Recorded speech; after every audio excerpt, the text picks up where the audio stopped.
Program Manager for the Child Welfare Information Gateway and the Project Coordinator for the National Resource Center for In-Home Services. On behalf of the National Resource Center for In-Home Services, we welcome you to today's webinar, Developing and Implementing a Tribal In-Home Services System of Care Model. Before we get started, we want to go over some housekeeping tips. We will allow time for you at the end of the presentation to ask questions. There are two ways for you to ask a question. You can dial *6 to unmute your phone, and that way you can ask a question of the panelists. You can also type your questions in the chat box, and a staff member will respond to your inquiry. If we don't get to your question, don't worry. A question and answer document will be developed and posted on the NRC In-Home Services.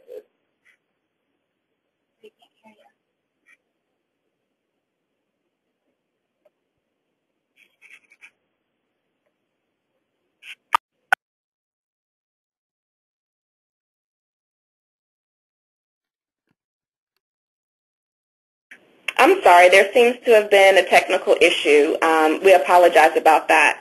So let me just go ahead and back up and let you know that if your question doesn't get responded to during today's webinar, we will be developing a question and answer document that we will post on the National Resource Center for In-Home Services website. And that will also be posted with the PowerPoint presentation from today. Now back to the webinar. Today we have presenters who will highlight how they developed and implemented an in-home services system of care model in their tribal community. Our first presenter is A.K. Harding. Ashley is the Community Development Specialist for the National Indian Child Welfare Association, NICWA. She's an enrolled tribal member of the Navajo Nation.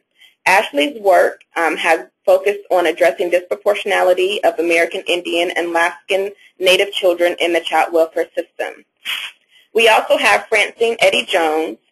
She is part of the Tlingit and Haida Indian tribal membership. She has had the pleasure of serving her tribal people as the director of their child welfare services for the past 17 years. Francine has over 30 years experience in child welfare and with the Indian Child Welfare Act. Our next presenter will be Marcia Sloan.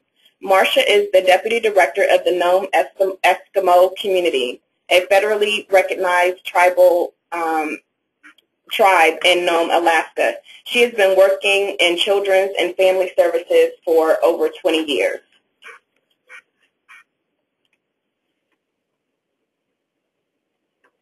Next, Lisa Diano, the project director of the NRC for In-Home Services. We'll talk a little bit about the National Resource Center for In-Home Services in just a second. Lisa? Hi, this is Lisa Diano. I want to welcome you to the webinar. Just to say a few words about the National Resource Center. We are a service of the Children's Bureau, and our goal is to help states and tribes strengthen in-home services so that children can be kept safe and well at home. We help child welfare agencies partner with families and communities to prevent placement of children in foster care and to stabilize and support families. I wanted to welcome everyone, and I'm so pleased today to note that there are 56 different tribes registered for this webinar and a number of representatives from a number of tribes and tribal social service agencies, and we're just very thrilled to have you today and to share this work. The objectives for our presentation today are to share with you how in-home services can be delivered in a tribal setting using a system of care model, even when resources are limited. And I'll say that when we've presented this information even to states and communities, they find that many of the principles that have been implemented by the tribes in Alaska really resonate with state and community systems too. So I think that there's so many lessons to be learned, not only for tribes but for state and community jurisdictions. Another objective is to be able to help tribes plan services to keep children safely in their homes, to reduce the use of foster care, And finally, to become familiar with several options for governance structures for tribal child welfare systems of care.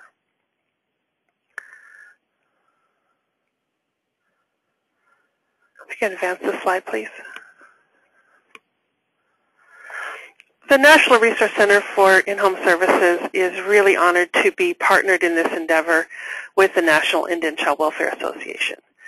Through our home department, the University of Iowa School of Social Work, and the National Resource Center for Family-Centered Practice, we've been partnered with NICWA for almost 35 years.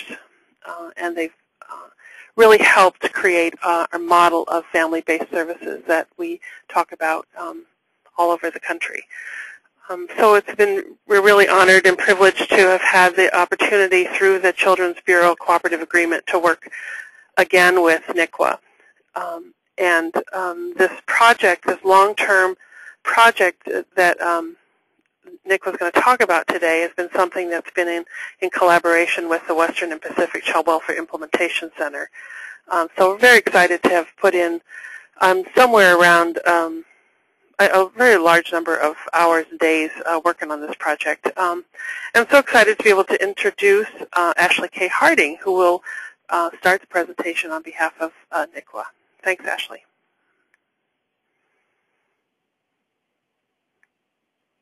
Thank you, Lisa. I'd like to begin the webinar with identifying some of the key terms that will be referenced throughout the webinar by all the presenters. During the webinar today, you may hear us mention NICWA, which stands for the National Indian Child Welfare Association. You also might hear some of our presenters talk about WPIC, which is the Western and Pacific Child Welfare Implementation Center.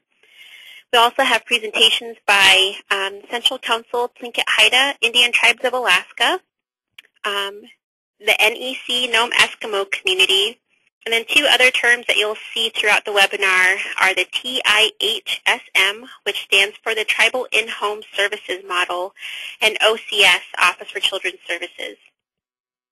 Next slide, please.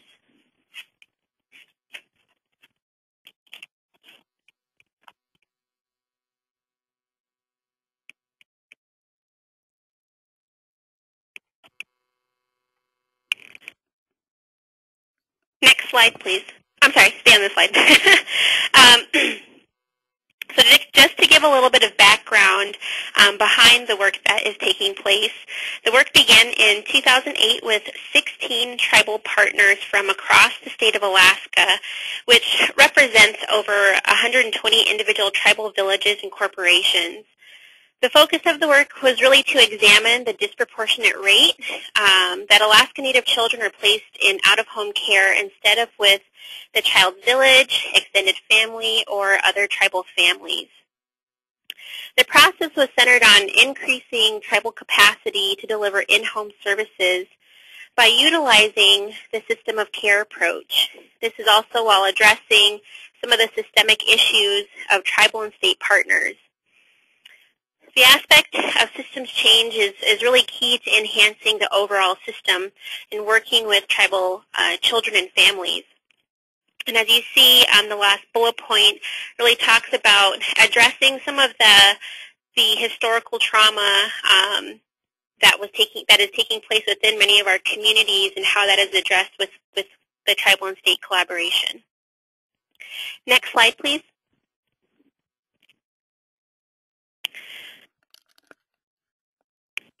As we move forward in enhancing tribal capacity to deliver in-home services, we really focused on 5 regions that are represented here in these images on the screen.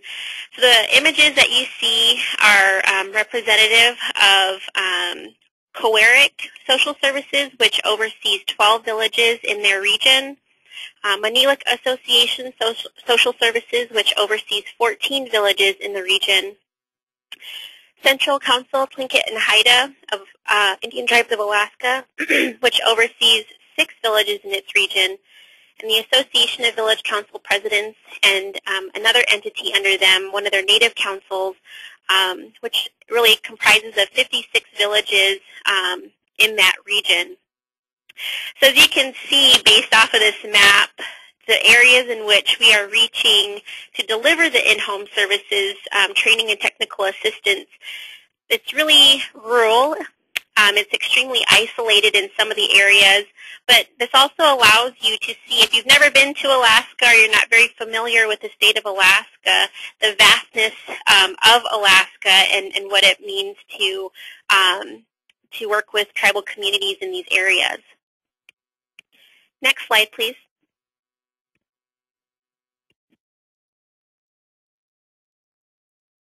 The tribal in-home services model structure at its core is founded on ensuring the safety and well-being of children. So you see in that middle circle it says safety model.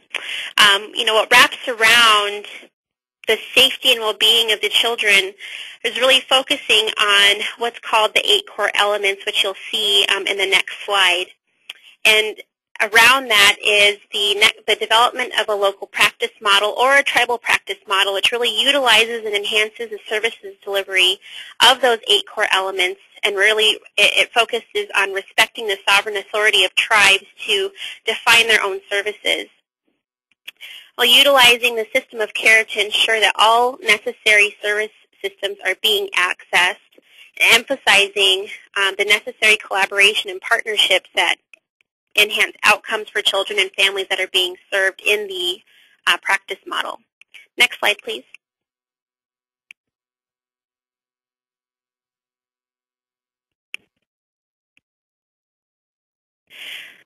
The tribal in-home service model and the system of care model, as stated previously, are comprised of what is called the 8 core elements. And as you can see, those 8 core elements involve case management, parenting support, healthy relationships, sobriety, domestic violence, cultural strengths, basic needs, and life skills. Well, at the core is ensuring there's a safety assessment and a safety plan that is involved within the development of the tribal in-home services model. As sovereign nations, and tribes and the nonprofits that exist under some of the tribal entities, it's really formatted to design really any configuration of services that tribes deem appropriate to meet the needs of tribal citizens. In this identification of service, it also allows tribal social service agencies to see where there may be gaps in services, which leads to identifying potential funding resources that tribes can seek to help build that that core element that might need some extra assistance in that area. Next slide, please.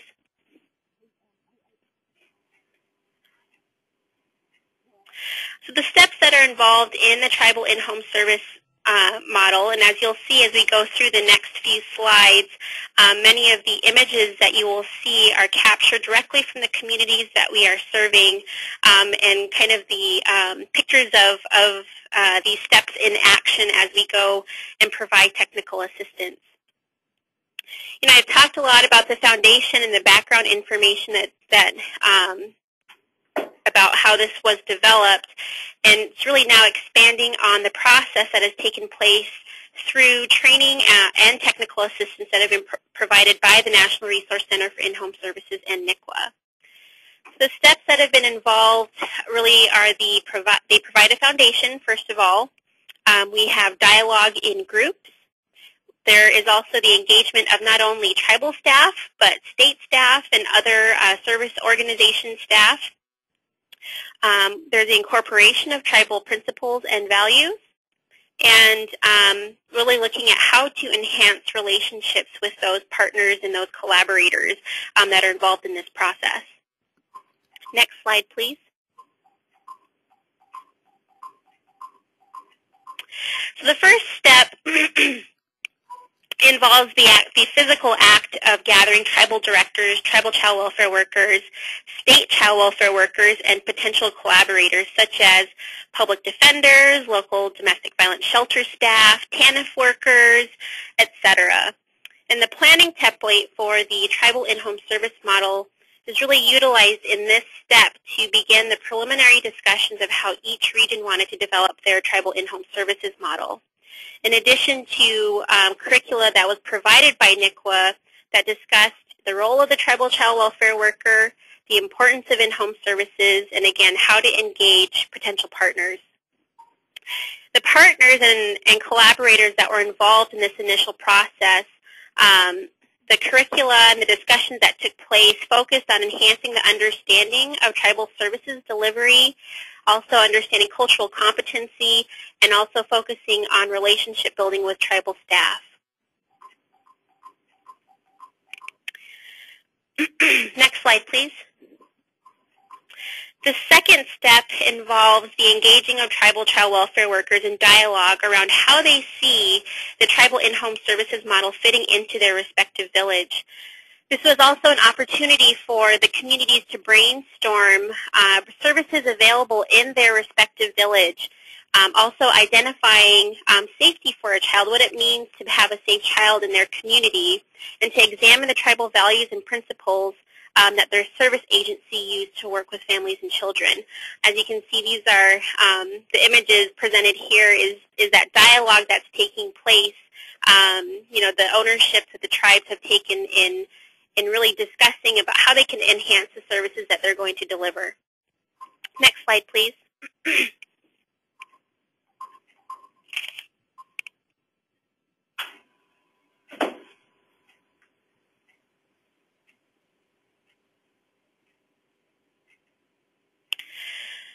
This third step focuses on engaging tribal staff in discussing any current cases that they had. In this case, staffing, 8 core elements were used. In this case, staffing, the 8 core elements were used to assist with identifying already accessed resources and additional resources to assist children and families that are being served. So, for example, pulling a current case that the family or the tribal child welfare worker was working on and talking about and brainstorming through the resources that needed to be accessed. And as you see in the images, if a caseworker is going through that, we, in the background, we're writing in each of those 8 core elements what service was being accessed, but also writing in what other additional resource could be accessed for that family in that specific region or that specific village. Excuse me. This led to, this case staffing process led to conducting a services mapping, and that services mapping was, really the discussion of the number of services that are being provided in each of the 8 core elements. So the step-by-step process when it came to the services mapping of really analyzing each of those elements, going through who's case managing, going through what is provided here for parenting support. And again, as I had mentioned previously, talking about if there are gaps in services, how we could best assist in that, in helping build that specific element. And again, as you can see, based off of the images, many of those case staffings were very large. There were multitudes of services that were identified that each of the tribal communities and villages were providing to the families and children that they are serving. Next slide, please. This fourth step really looks at the element of the cultural strengths, how tribal social services is utilizing their respective tribal traditions, values to guide their practice. In each of the models that have been developed in each of the communities, tribal values and guiding principles are at the core in guiding how families are served and treated. This includes culturally, again, how children are kept safe. As you can see in this slide, this was the initial dialogue that took place of what is a safe child. When we were on site providing technical assistance, it was just posing that question to council members that might have been in attendance, the frontline staff, any of the entities that were involved in the TA, and pulling from them the ideas and the concepts that were, specific to that region, and really kind of pulling them all together to create a definition of what that community saw as a safe child. As you can see, one of the areas, Coeric, their definition of a safe child really incorporated, the themes of traditional knowledge and values of their area. Supportive environment of the people around them, and then also, the using community to create building and bonding of trusting relationships. So this really helps you to see the level of involvement that it took in the TA. Next slide, please. So throughout the process of the development of the in-home services model was the engaging of other service organizations. As I had mentioned before, this included the Office for Children's Services, so the Alaska State Child Welfare System. The directors through frontline staff have been engaged. Guardian ad litem have been engaged, as well as public defenders, other legal services, domestic violence, so forth. All of those entities that you can think of that are involved in that system of care have been engaged and have been brought into this process in the development of each of the tribal in-home services models. Next slide, please.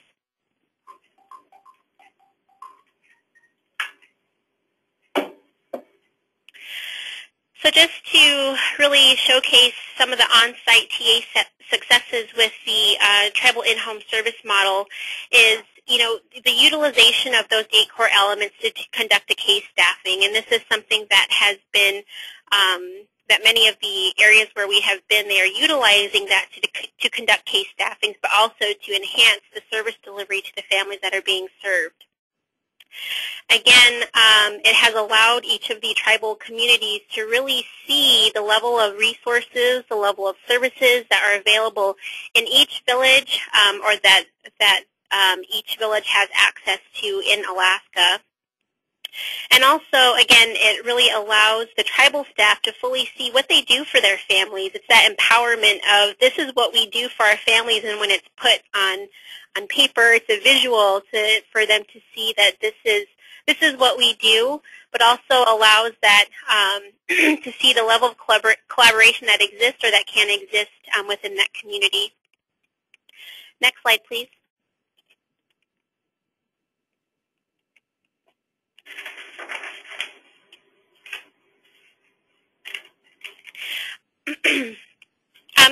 There have been other uses for the 8 core elements of the tribal in-home services model, which one of the regions has used it to develop a culturally appropriate assessment for their families.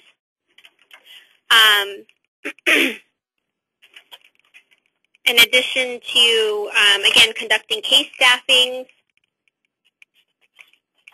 and also assisting in documenting the services that are provided to families and children, but also the documentation of services that have been provided.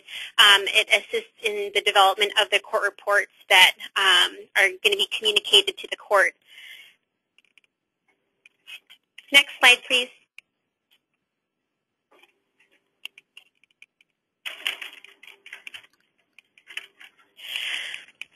We're now going to hear from 2 of the Alaska tribal communities that we have been working with.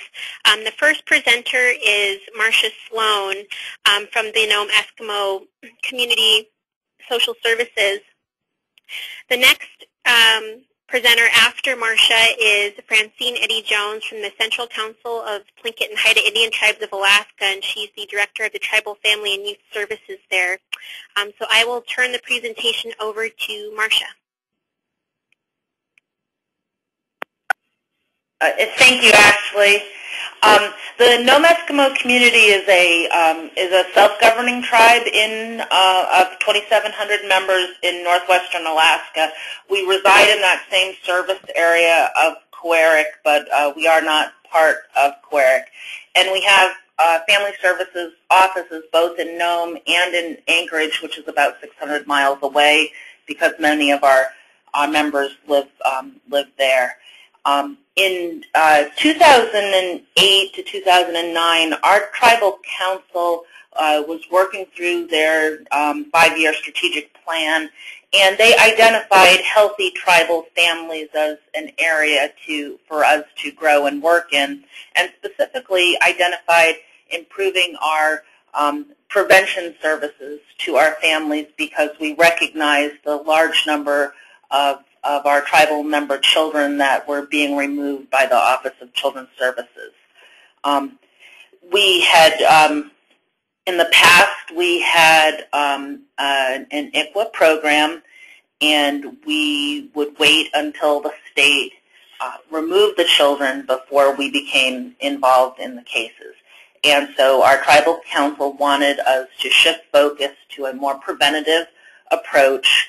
And in doing this, the timing was such that the State of Alaska Tribal and State Collaboration Group was just beginning work in the WPIC project. And our tribal council had fears about costs. We were concerned about the alarming rate of turnover within the Office of Children's Services in remote communities like Alaska, and they were very concerned that that this was something that our tribe would be able to take on. But because the tribal state collaboration was happening at the same time, we were able to benefit from some of the changes that were happening in our state. The first piece that our tribe worked on was the creation of our 4B plan, and we worked with our region, which is Region 10, at the Administration of Children and Families, to develop that very first 4B plan for us, and that helped us define what our prevention service approach would be. At the same time, the WPIC project was starting to work on tribal in-home case plans, and that since has become a huge tool for us in the delivery of services for our members in keeping children at home. We wanted to be a part of this, but again, our council was concerned about funding, and we were not one of the communities that was receiving funding assistance from the state of Alaska. So our council had to make a decision to go ahead with the shift to preventative services based on the needs of our families. And that was a leap of faith that our council took. They began working with the definition of a safe child, and much like the communities that NICWA worked with, we followed the same steps. We defined our children, what a safe child looked like in our community, and we had already stated in that our children are our tribe's most valuable resource, and that the tribe would work to protect and preserve tribal heritage and cultural identity of our children, and so those were kind of our guiding principles for taking this step into the more preventative approach of in-home services. If you could move to the next slide.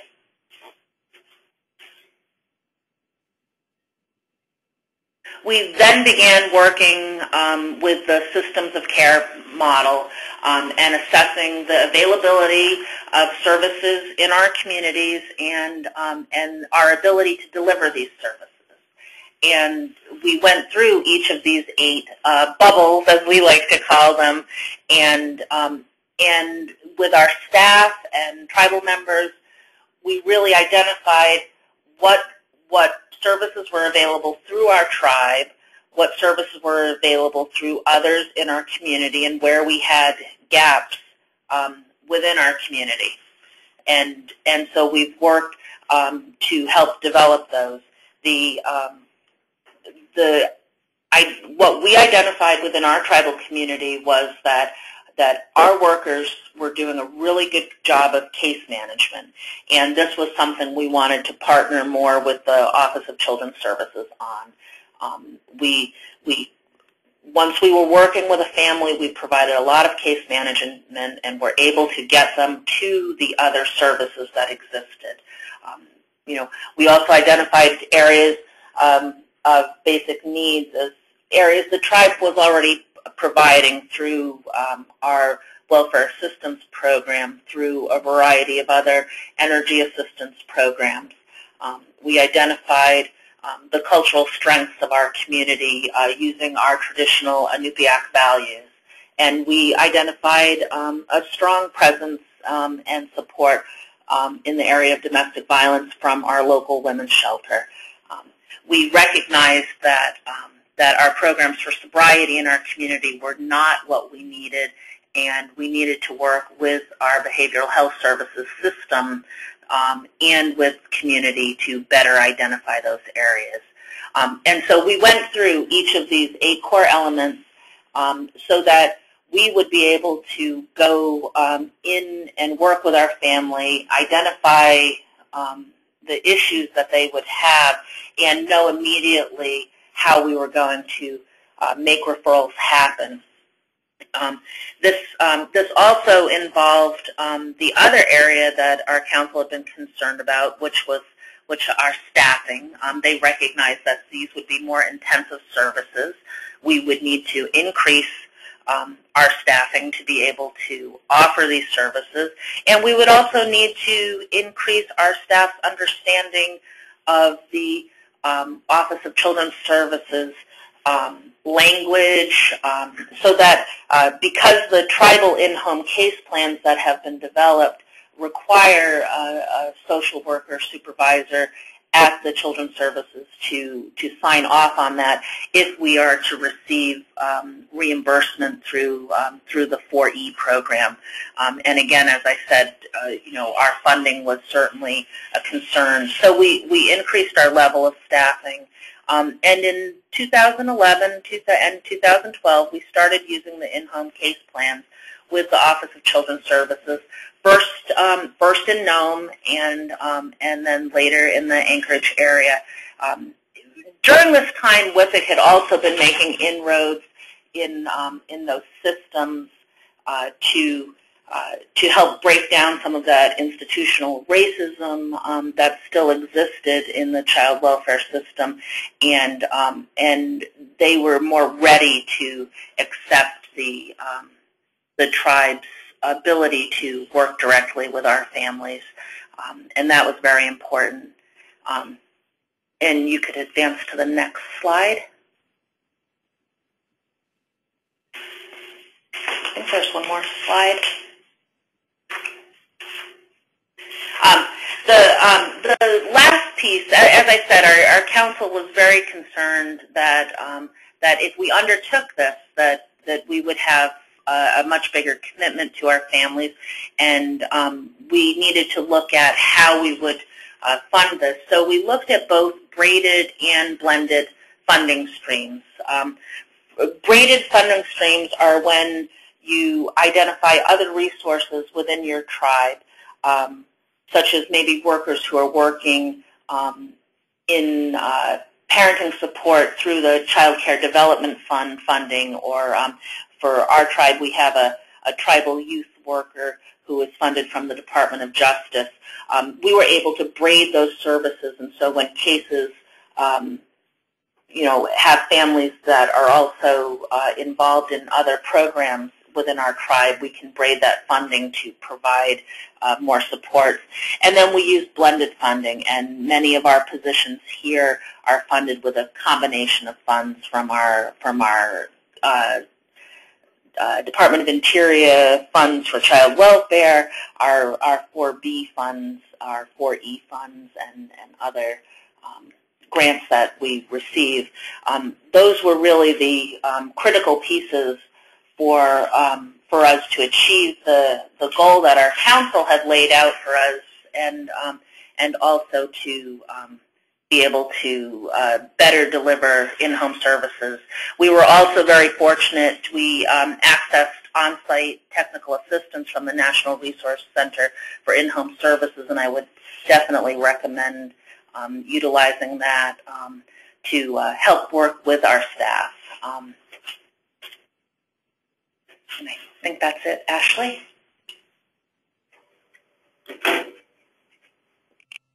Thank you, Marcia. And we're going to go ahead and move forward in the presentation by Francine and Jones. Francine?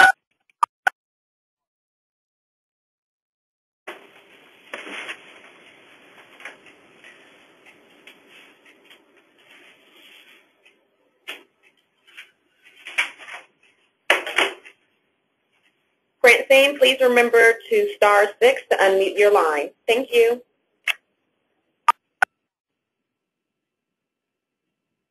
Sorry about that. I'm having my share of technical difficulties this morning. Good morning. I appreciate having an opportunity to share the exciting work that Tlingit and Haida has been doing with our in-home model. I serve as the director of our Tribal Families Youth Services Department with the Central Council of Tlingit and Haida Indian Tribes of Alaska, and we service Southeast Alaska. And in our region, there's approximately 21 tribal communities, and we have resolution for 6 of those small communities, which also includes our urban area of Juneau. What we've chosen to do with our in-home model is to really focus on making it culturally appropriate, and so we started out by really having a conversation about our tribal values. And in doing that, we decided it was really key that we give our model a Tlingit name. So our model is TIHSM, which in Tlingit is how that's pronounced, and I apologize if I mispronounced it. But what that means in English is who we are, what we eat, and how we live. And what we want to highlight is that when we develop our in-home model, it really is a work in progress. And we actually went through a rigorous review last week and made some changes to our model that I'm excited about and want to share.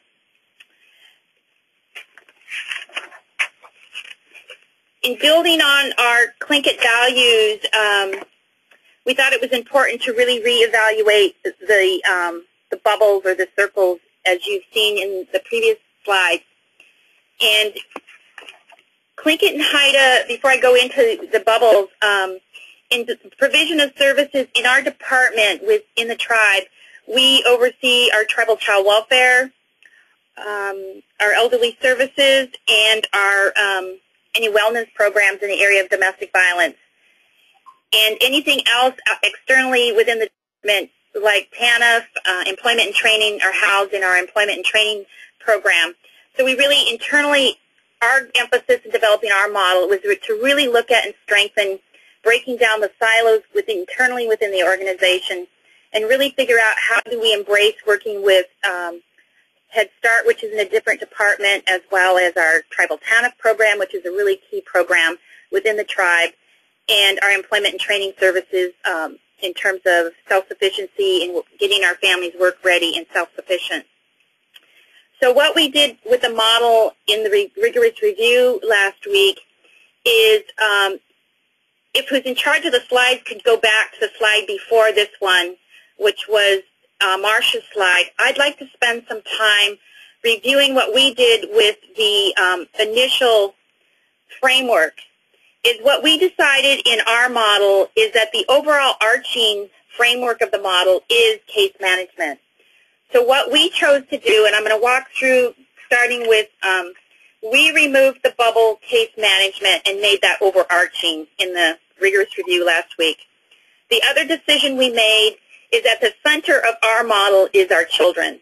So we developed a circle, and I apologize I didn't have it in time to insert because we just went through this process. But in the center of our model is our children in a middle circle, and then outreaching from the child is extended family and community advocates. And in the center of our model, which you'll see in front of us in your slide, we incorporated the 4 quadrants of the medicine wheel. So in our model, we incorporated the emotional, mental, physical, and spiritual quadrants. Then we linked those to the bubbles that are outside. And the bubbles we chose to emphasize in our model is substance abuse, sobriety. The second bubble, household relationships and domestic violence. So we added household relationships. And then social support system. We added we took out healthy relationships and describing it now as social support. We added parenting skills and support, and we inserted a new bubble called child characteristics because we really realized in our model what we were missing was the importance of the developmental stages of children. And we added, we took out cultural strengths and added cultural identity, really emphasizing individuals' emphasis on who they are. And then we added basic skills and life skills. And we added mental health / coping skills. So that's our overarching framework that we chose to go with. Now, I think the biggest piece that we have learned in the bubbles is taking each of those bubbles that are on the model, and as Marcia described, is linking into each bubble, identifying what is your resources in your community or region. And that's really what the boxes around the framework is describing, which is an exciting process to go through with your frontline staff, and if you have tribal leaders or elders participating in that process. We really focused in the development of our model, really focusing on our internal partners.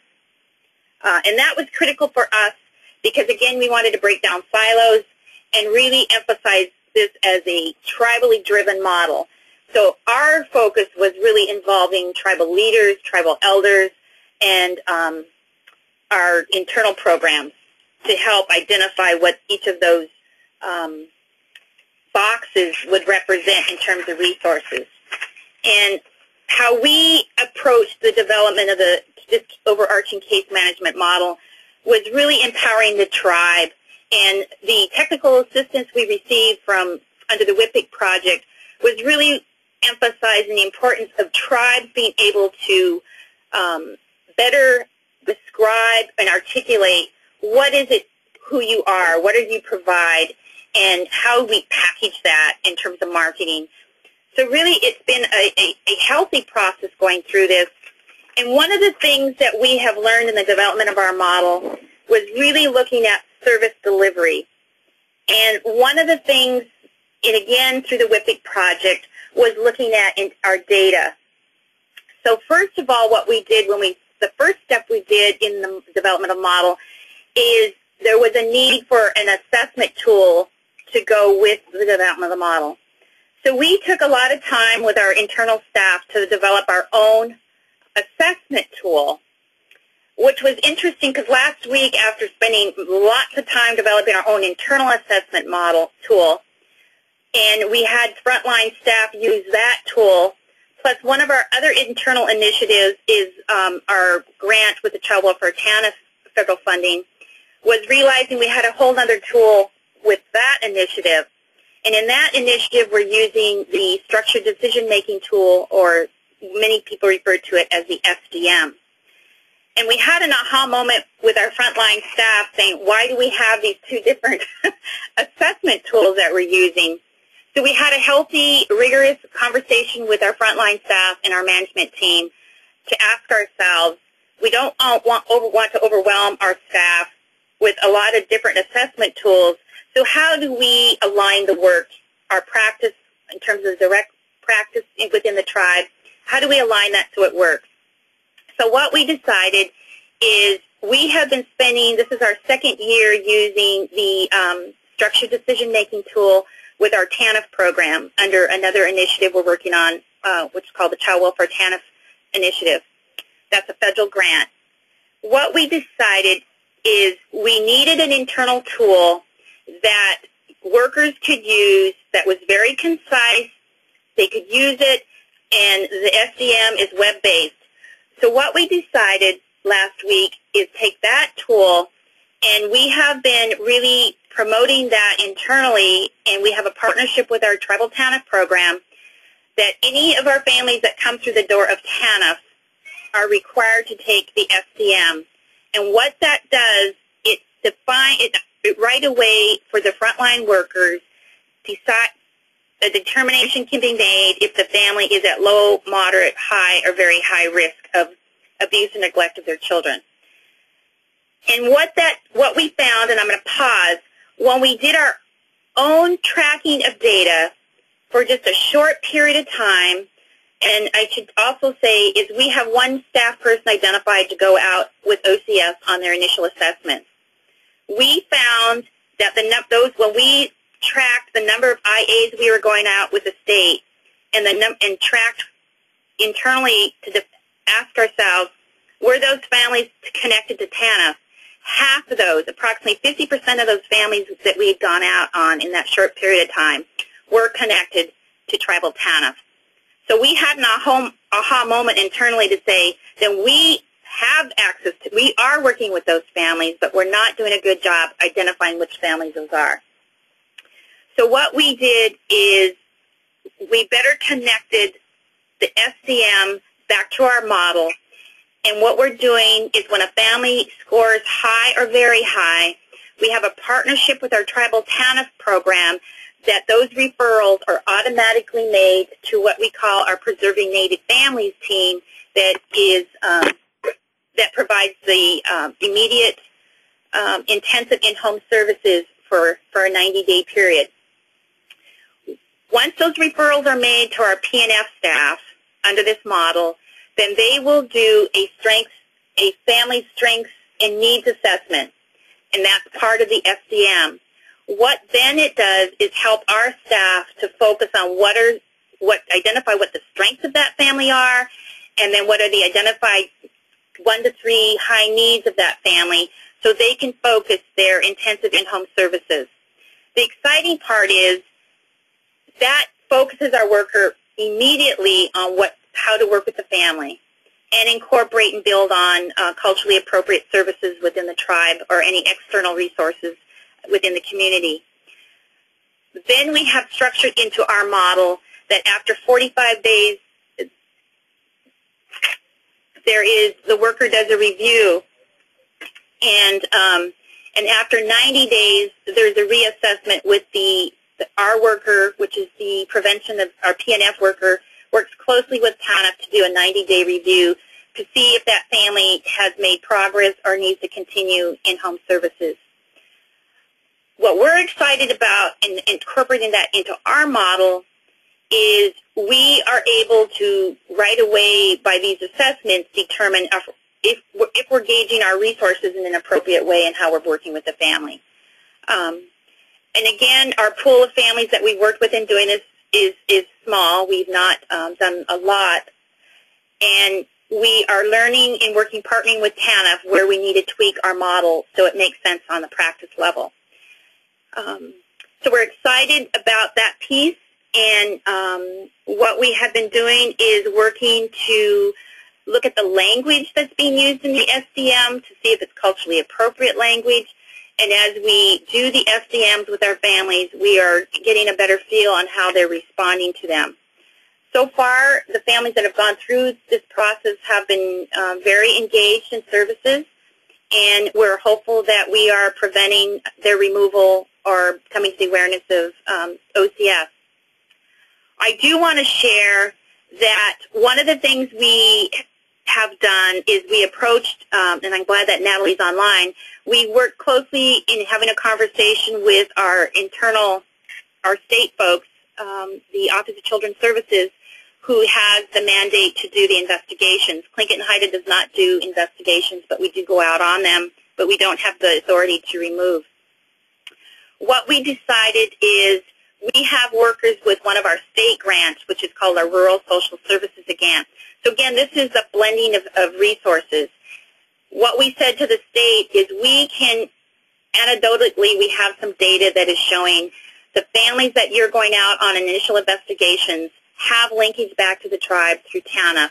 Would they consider entering into a partnership with us where we can divert those families to our other PNF staff to hopefully prevent removal?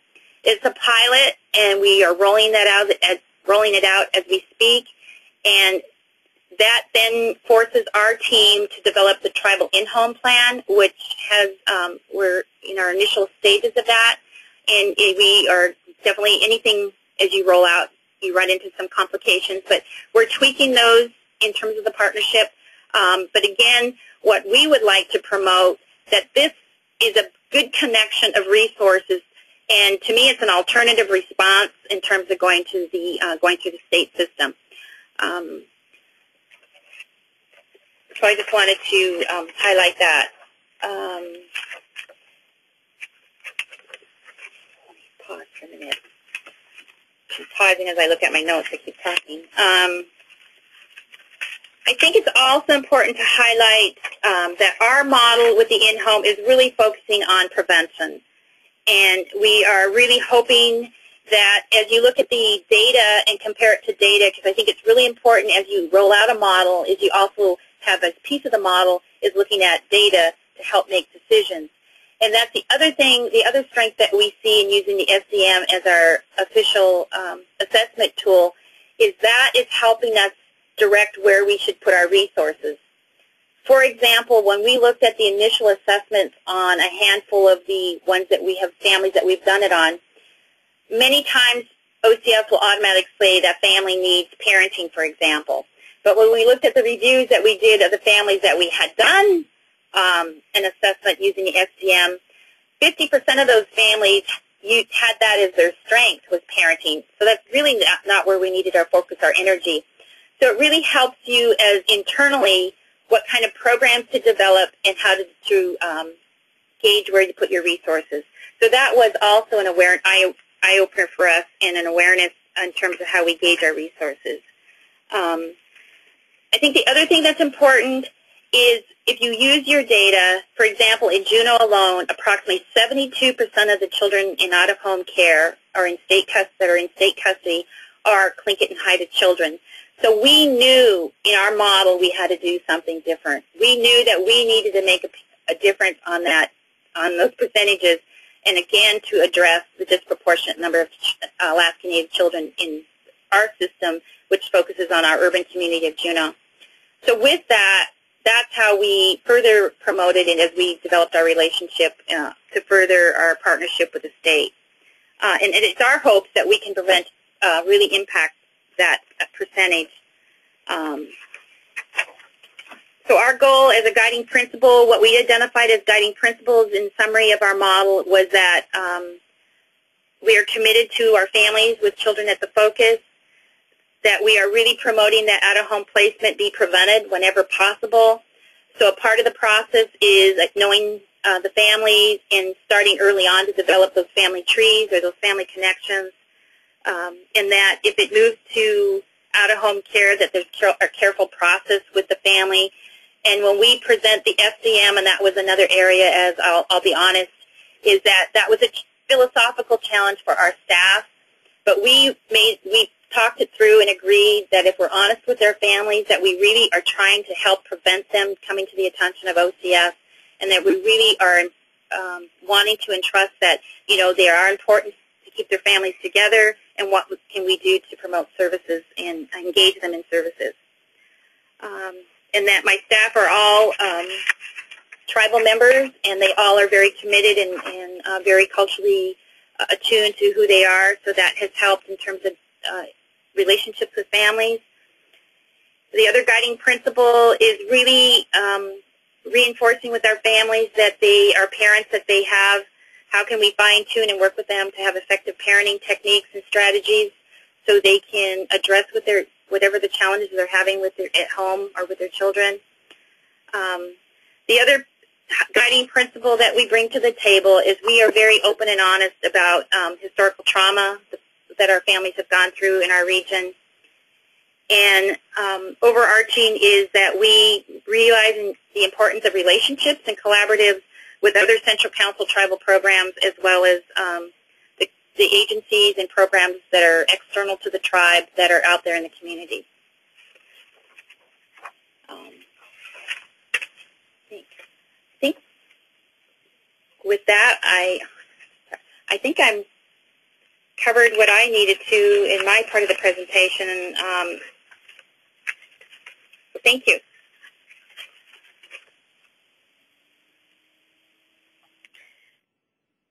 Thank you, Francine. I just wanted to quickly highlight on the slide that's in front of you, to access the Tribal In-Home Services Practice Model template, there's a website link to the National Resource Center for In-Home Services website, and that is the planning template that has been used in all of the regions to develop each of the in-home services models. So feel free to access that at your leisure and when you have, when you're able to.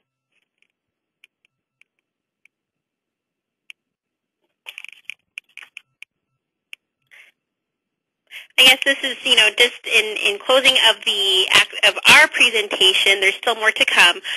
Is to, the work that we do in the communities, why we're here today, why we have 56 different tribal communities represented, is that we are all focusing on the next generation of our communities and creating healthy Native children. And if you need to contact any of us, myself, Ashley K. Harding, or Francine Eddie Jones, or Marcia Sloan, this is our contact information for your reference. And I will turn it back over to the NRC for In-Home Services.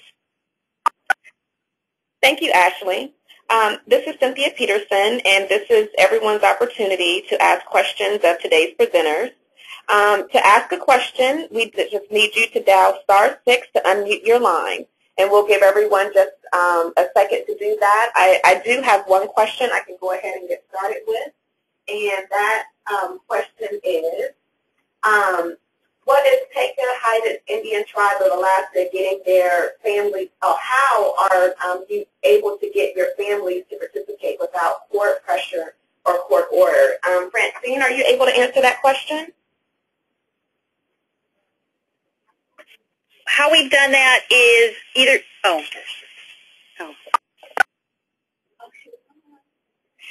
Francine, your line was already open, so go ahead and start. Sorry, I apologize. Yourself. No problem.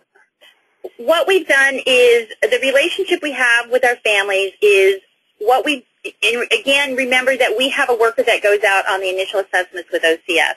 So we have made contact, hopefully in most of those cases when one of our workers is accompanying a state official on investigations. At that point, the worker can explain to the family, Tlingit and Haida has these services, hands them a brochure or information, and encourage them that we are available to provide services if they're interested. So initially, right on, our hope is that we're making connections with those families. So many times, even as word gets out, some of those families are contacting us in fear that, oh no, OCS is coming to our home, so they'll contact the tribe and say, we do not want to meet with an OCS official until someone is there. So I think we have a relationship for the most part in the community. Secondly is when they come through the window or the door of our TANF program, our child TANF, which is our welfare program, welfare assistance. At that point, there is a relationship with a TANF worker, and they explain to the family that we are a resource internally. And so at early stages, we are trying to reinforce that we're here to provide services and to be an assistance to the family and encourage them to engage in services. So relationships is really key early on in the stage of this process, child welfare process, and reinforcing we're here to be a support and we're here to provide meaningful services and assist them, I think has been a real key for us. We've had a few families that have not wanted to work with us, and we let them know that's an option. We always let them know the option to work with the tribe is, to seek the services from the tribe is an option. And again, we're on the same page as them, which is we want to keep families together as much as possible. Thanks, Francine. So we want to go ahead and give you an opportunity that if you do have a question, you can dial *6 to unmute your phone and go ahead and ask your question.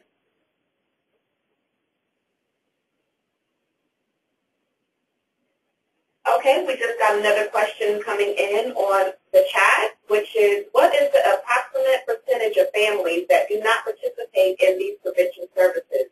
Is that low or high?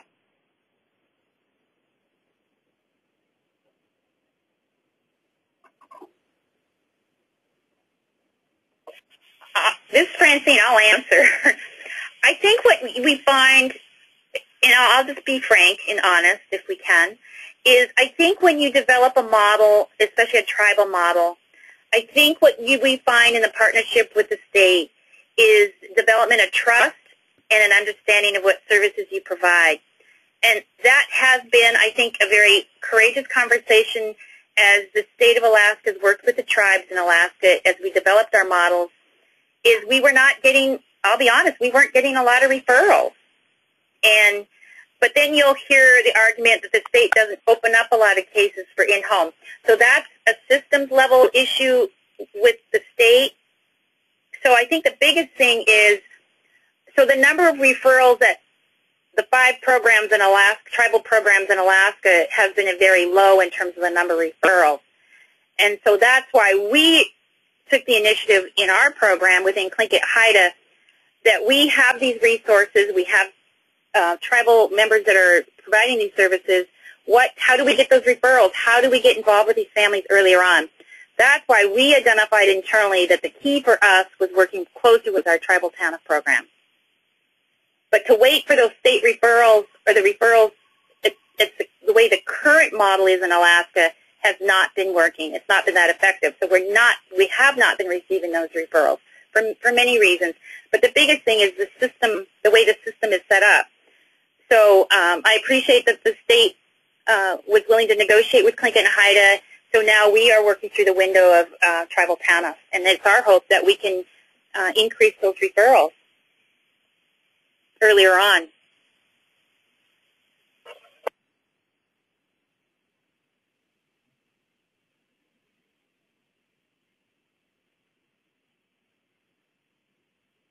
I would like to add to France's comment on the second question there on working closer with the state. This is Shelley Cucum from Low River Band of Ottawa Indians in Michigan. Can you hear me? Yes, I can hear you great. Excellent. Thanks, Shelley. One of the problems that we have here at our tribe with working with our families and supporting them is just the idea that some of the state workers don't know the process of NICWA. And then some of our tribal members who, believe that their families fall under this umbrella of NICWA don't know the guidelines. When we tell them what the guidelines are, perhaps they get a little discouraged and then they choose not to work with us due to the fact that perhaps their child is not a tribal member, or perhaps it's a custody issue. Even still, our social workers offer support and assistance with that. But, when they find out they can't have somebody come in and actually represent them in court, they get a little discouraged. And that's all I'd just like to add to that. And the conclusion that we just have to, when we're collaborating with other agencies, just perhaps better educate them on what the NICWA law is. Thank you. Thank you. Okay, we do have another question, and that question is, hold on one second, let me make sure I have it correctly. After completing the assessment, does the case manager move into goal setting with the family? This is Francine. I'll respond. The tool we're using, yes, it's immediate. The referrals made. We do the strengths and needs assessment immediately, and then we right away do a case plan with the family, develop the in-home case plan. Thank you, Francine. Is there any other questions on the line? Again, dial *6 to unmute your phone. Hello, this is Kathy Sampson-Cruzy. Hello? Go ahead.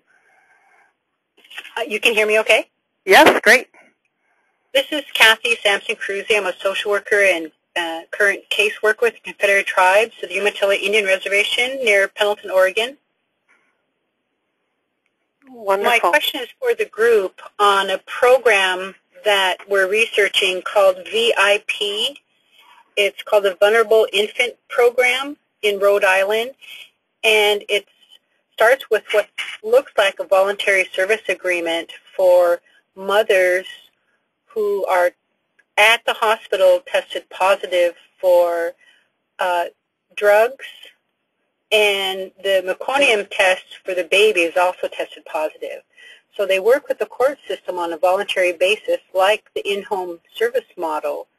Have you folks looked at that at all, or is anyone looking at our mothers in prenatal care?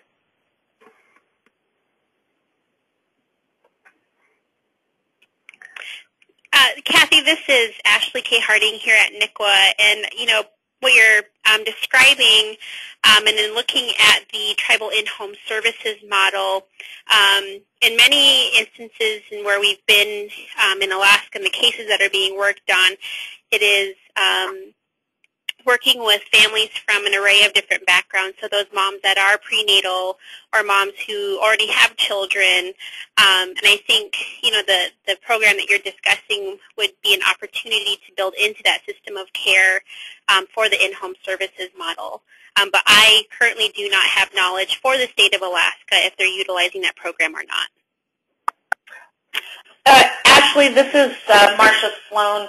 I know that within the state of Alaska at the Alaska Native Medical Center in Anchorage, the Alaska Native Tribal Health Consortium does have a prenatal substance use and abuse program where they do some of that in-home work.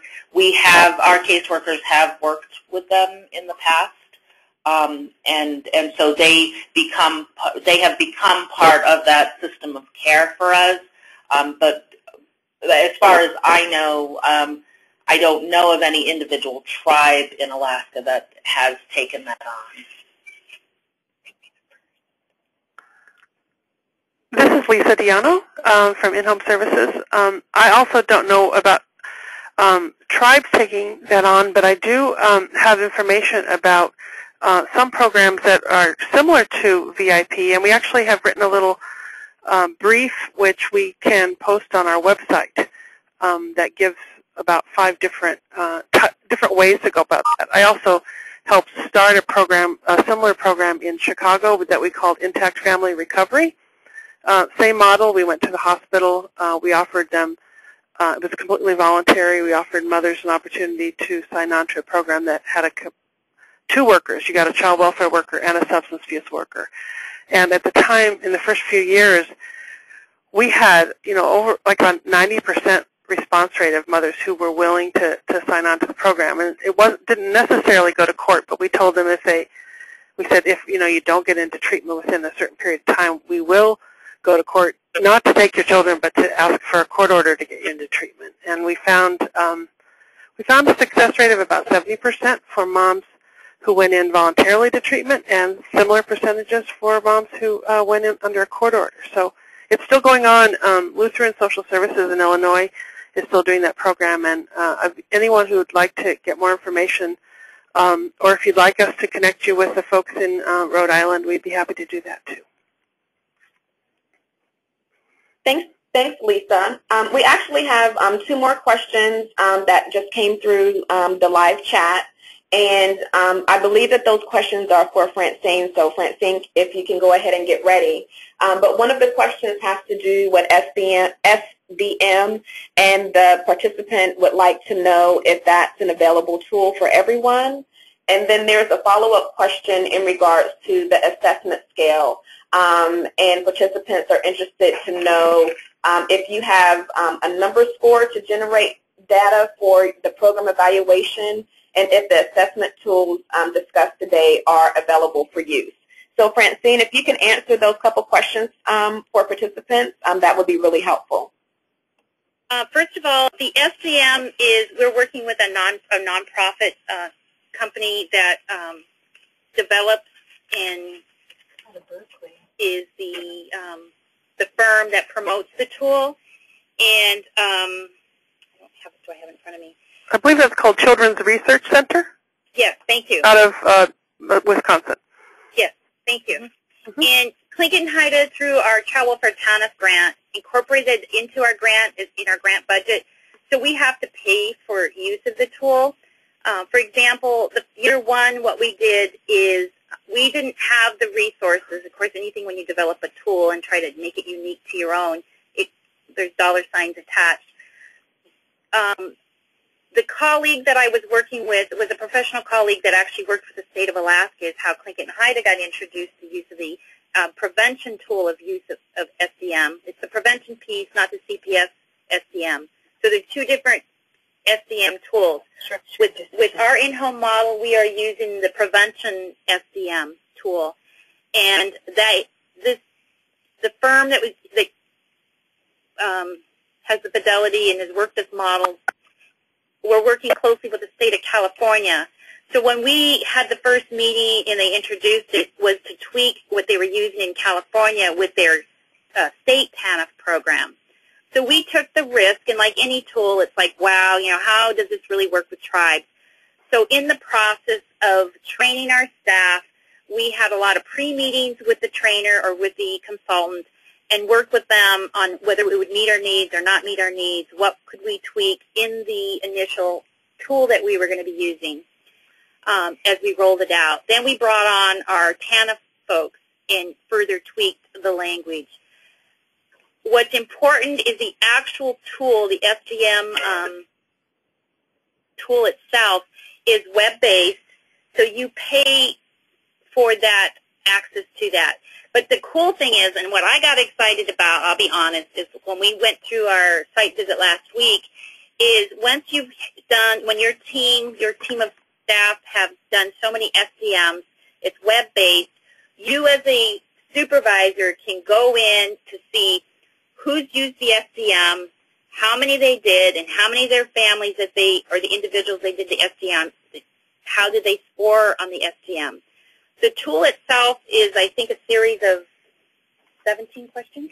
17 questions. It's web-based, and the worker, when interviewing the parent, goes into the web-based tool, enters the number, and then it automatically gives you a score, so you immediately know on a scale of low to very high where that family falls. So you know right away you'll be talking to the parent about, I'm going to make a referral. So that gives you immediate response. Is there some language that could be adopted in working with tribal communities in talking to the consultant? Yes, we agree.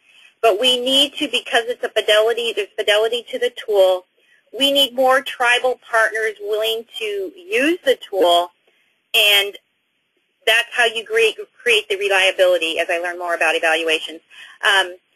So we don't have the pool of participants at this point to go in and make those kind of modifications, but the hope is tribes look at it, is that something we can tweak together and maybe go to another organization or someone to say, will you help us to what I call culturally norm the tool.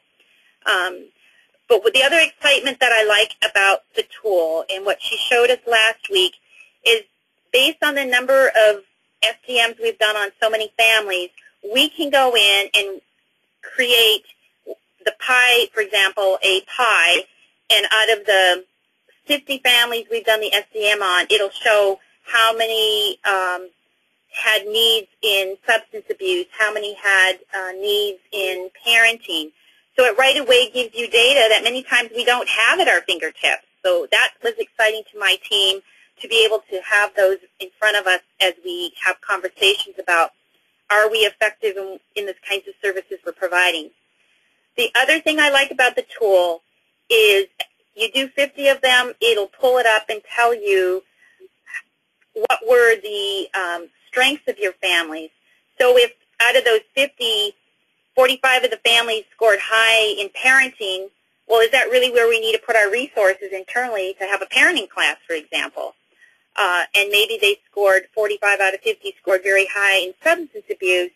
So is that an area we need to either partner closer with our health provider or look at, fortunately we have a staff person that is a certified alcohol counselor, so should we be directing more of his energy and time in helping us get those alcohol assessments done, for example? So there is a fee, I'll admit, to using the tool, but once you go through the first phase 1 and getting your staff trained and getting understanding how the tool works and a lot of technical assistance either on the webinar or on site, in year 2 that cost goes down, and by year 3 we're just paying a minimal fee for using the tool. So that's the first question I hope I answered. There is a website, and I can provide that if people are interested in learning more about what the SEM is.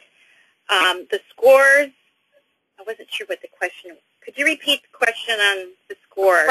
Francine, we posted some additional information about SCM through the chat feature, the website, and information about the tool, so we can go ahead and move out of the question session if you feel like you've answered that question sufficiently. Okay, thank you. I don't know, it's a private nonprofit. Okay, so we have just run out of time for our question and answer session. We want to thank everyone for sending in their questions and asking their questions through the chat feature. With that being said, I'm going to go ahead and turn things over to Lisa Diano, who will talk to us a little bit more about the in-home, the NRC for in-home services. So, Lisa, go ahead. Thank you. The NRC for in-home services is a service of the Children's Bureau. We provide free technical assistance to state and tribal systems. The eligibility, if you are a Title 4B eligible tribe, then you're eligible for this free technical assistance. I will say that there have been times when the tribe was not 4B eligible, but by partnering up with another tribe that was, we've been able to bring those folks together so that we can share that. So if you aren't a 4B eligible tribe, but you really would like to do some of this work, or if you are, it's definitely worth making an ask, and we can see, what kind of resources we might be able to certainly to share, or possibly there's always there's approval process you go through the region to get approval, and most of you will know if you're eligible. You'll know that federal regional person, but there's no wrong door for asking for TA, and we're going to put up some contact information. You can always contact NICWA. You can contact us, and we'll help you navigate that system. So our focus is on maintaining children safely in their homes. We use a very broad definition of home, especially for tribal communities, so that will include extended kin, and we do have some resources to look at, especially working with elderly members who are taking care of children. We can help you look at training. One of the pieces of the work that NICWA has done in our partnership is once those eight core elements are determined, as Ashley mentioned, some areas are strong and people feel quite confident in other areas, whether that might be safety or some other area, parenting, they'd like a little bit more help, and we can help you identify appropriate training resources for that. We also do peer-to-peer learning, which is bringing people together. We do that both in terms of webinars, as well as occasionally, actually bringing people to visit each other on site.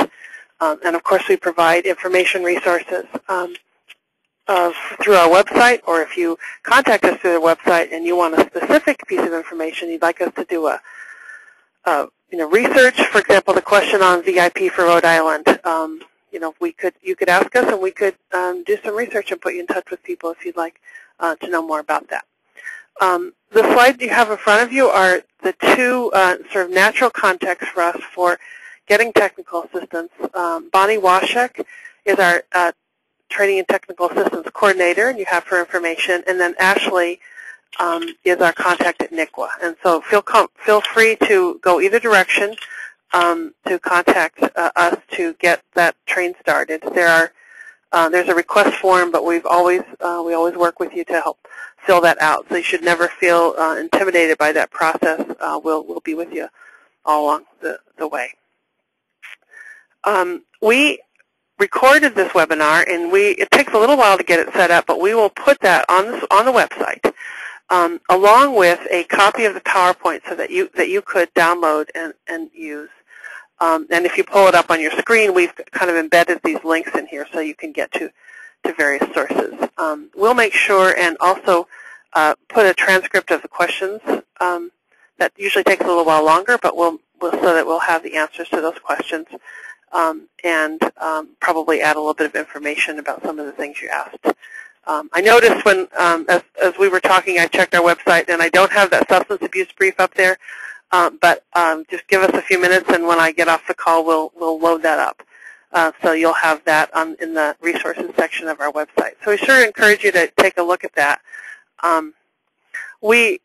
I guess in closing, I would like to say just again how honored we have been to be a part of the work in Alaska. I got the opportunity, and both Bonnie and I got the opportunity to come up to a WPIC-sponsored event in Juneau at Francine's place, and it was one of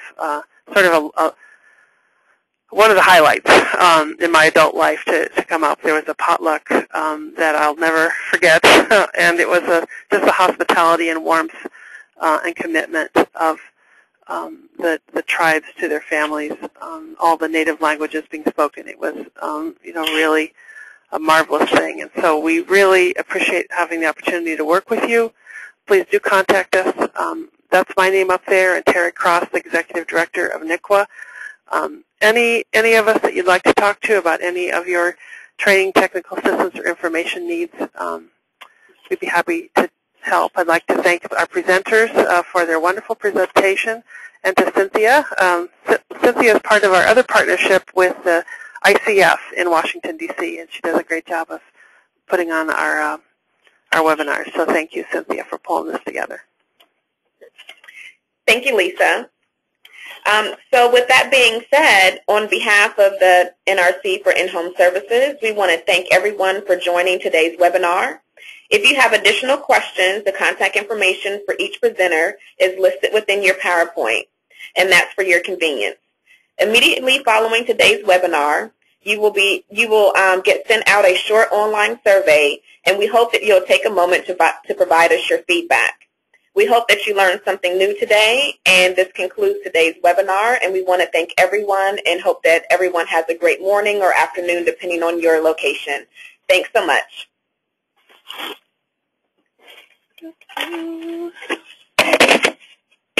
The host has left the meeting, so at this time, the meeting will come to an end.